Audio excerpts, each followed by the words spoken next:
Johnny Depp arrived on the set of The Kelly Clarkson Show with a calm, almost nonchalant air that masked the growing unease among the producers. His entrance was met with a roar of applause from the studio audience, many of whom were longtime fans. Dressed in his usual rock star bohemian fashion, layered necklaces, tattered vest, rings that clinked as he moved, he gave a courteous wave, his iconic sunglasses concealing any hint of tension.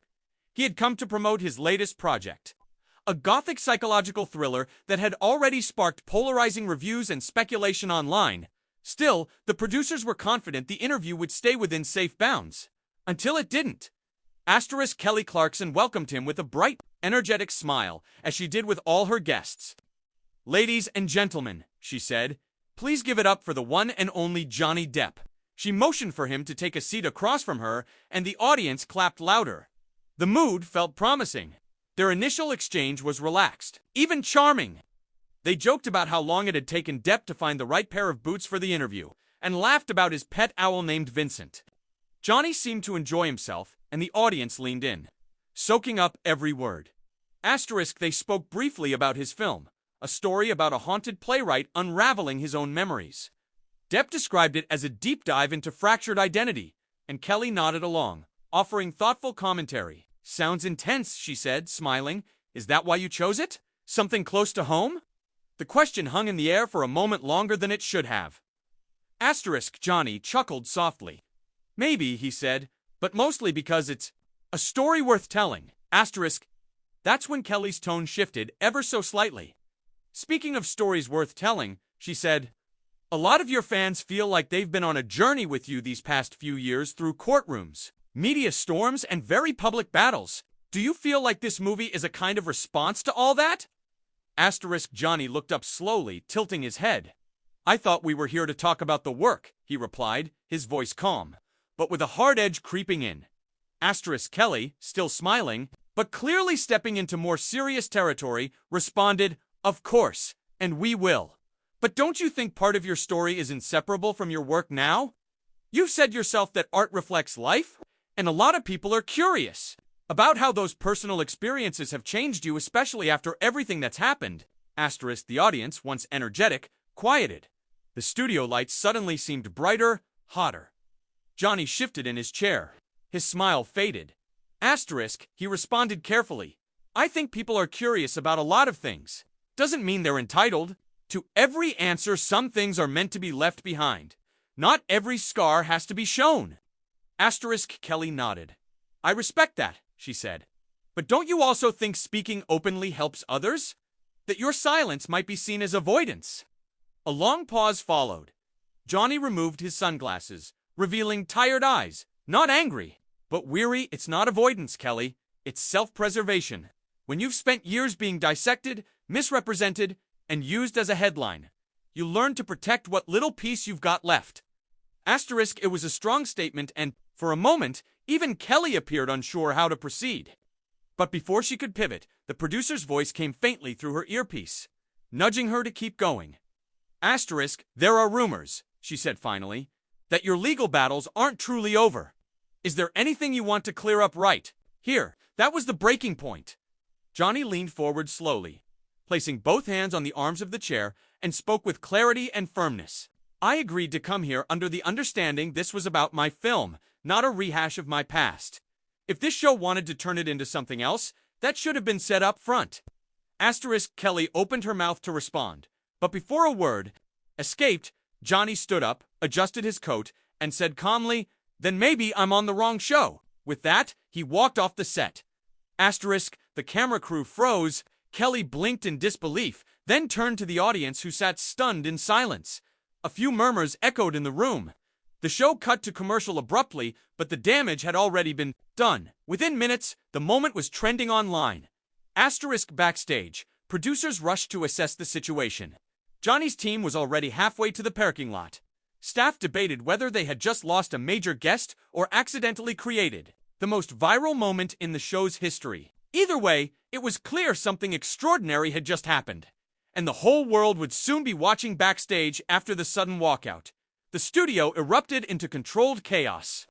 Kelly Clarkson sat frozen in her seat for several moments, staring at the space Johnny Depp had just vacated. Her earpiece buzzed with frantic voices from the control room. Unsure whether to roll into a pre-recorded segment or jump straight to a commercial, the live audience whispered among themselves, stunned at what they had just witnessed. The atmosphere, which had started as cheerful and lighthearted, was now thick with disbelief, confusion, and a palpable sense that something big had just unfolded. On national television, backstage. Johnny moved quickly but deliberately through the corridors, his long coat trailing behind him as his publicist tried to keep up. "We can spin this," she whispered urgently. "We can still make this work, but we need to stay ahead of it." Johnny said nothing. He exited the studio and was in his car within minutes. By the time the vehicle had left the lot, clips of his walk-off were already being uploaded to social media by audience members with smartphones. The hashtags began to trend within an hour. Hashtag Depp walks out, hashtag Clarkson vs Depp, hashtag showdown on set. Kelly, meanwhile, regrouped with her producers. Some felt she'd done her job, asked tough but fair questions. Others worried the interview had crossed a line. Kelly herself was quiet at first, visibly shaken.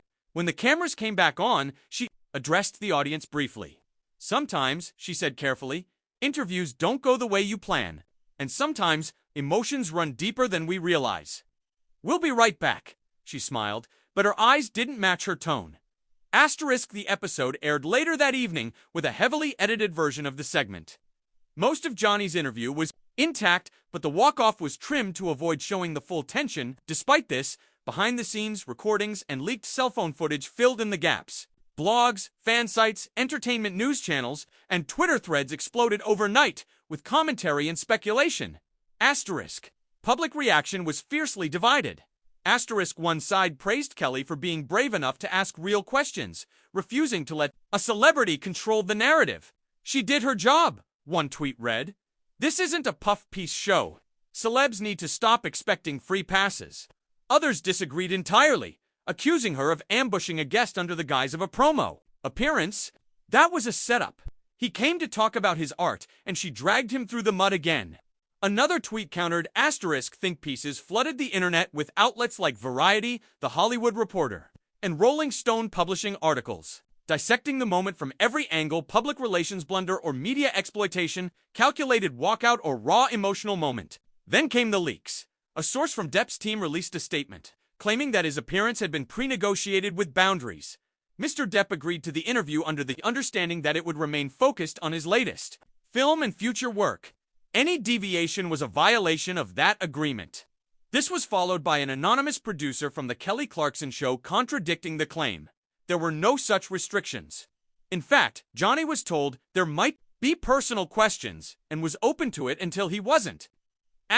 Both narratives sparked their own wave of online battles. YouTube creators began posting reaction videos and analysis breakdowns. TikTok was filled with dramatic reenactments, lip syncs, and mock debates between fictional versions of Depp and Clarkson. Even late-night talk show hosts took jabs, with one joking, "Guess Johnny's next role is the invisible guest." Then, for days after the incident, Johnny posted a 45-second video to his official Instagram. He sat in a quiet room, dimly lit, his voice soft but resolute. "There comes a point when your piece becomes more important than any project," he said. "I showed up in good faith, ready to talk about art, about creativity. I left when that was no longer the conversation. That's all." The video was captioned simply, "Boundaries." The post garnered millions of views within hours, with thousands of comments from both supporters and critics. Celebrities chimed in too, some backing Johnny's stance, others defending Kelly's right to journalistic freedom. Meanwhile, Kelly addressed the controversy at the top of her next episode, saying, "We try to balance respect with responsibility here, but not every moment can be perfect. I still have deep respect for Johnny as an artist and hope we can move forward with understanding." The fallout didn't end there. A week later, Johnny canceled 2 other scheduled talk show appearances, citing creative redirection, while his film, ironically boosted by the controversy, saw a surge in ticket pre-sales and online buzz. Kelly's ratings spiked for that episode, but many wondered at what cost. The interview had become a cultural flashpoint, not just about Johnny Depp or Kelly Clarkson, but about the evolving relationship between celebrities, the media, and the public's hunger for spectacle over substance.